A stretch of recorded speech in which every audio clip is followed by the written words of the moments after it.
জ্বলন্ত ফানুস পুড়ে মিরপুর ও ধানমন্ডিতে আগুন। নতুন বছর উদযাপনের রাতে রাজধানীর মিরপুর 11 নম্বর ও ধানমন্ডি এলাকায় আগুনের ঘটনা ঘটেছে। এর মধ্যে ধানমন্ডিতে ফায়ার সার্ভিসের কর্মীরা যাওয়ার আগেই আগুন নিভে যায়। তবে মিরপুর এলাকায় লাগা আগুন নিয়ন্ত্রণে ফায়ার সার্ভিসের 2টি ইউনিট ঘটনাস্থলে যায়। স্থানীয়দের দাবি, জ্বলন্ত ফানুস পড়ে অগ্নিকাণ্ডের সূত্রপাত হয়। মঙ্গলবার দিনগত রাত 2:30টার দিকে এইসব তথ্য নিশ্চিত করেছেন ফায়ার সার্ভিসের নিয়ন্ত্রণ কক্ষের দায়িত্বরত কর্মকর্তা রাফি আল ফারুক।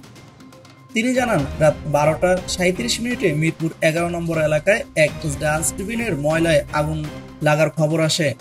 ফায়ার সার্ভিসের 2টি ইউনিট ঘটনাস্থলে গিয়ে ধোঁয়া দেখতে পায়।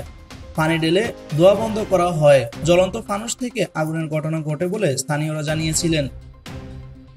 রাফি আল ফারুক আরও জানান, এদিকে রাত 12টা 53 মিনিটে ধানমন্ডিতে অবস্থিত ল্যাব 8 হাসপাতালের পার্শ্ববর্তী স্বপ্ন সুপার শপের পরিত্যক্ত মালামালে জ্বলন্ত ফানুস পুড়ে আগুন লাগার খবর পায় ফায়ার সার্ভিস।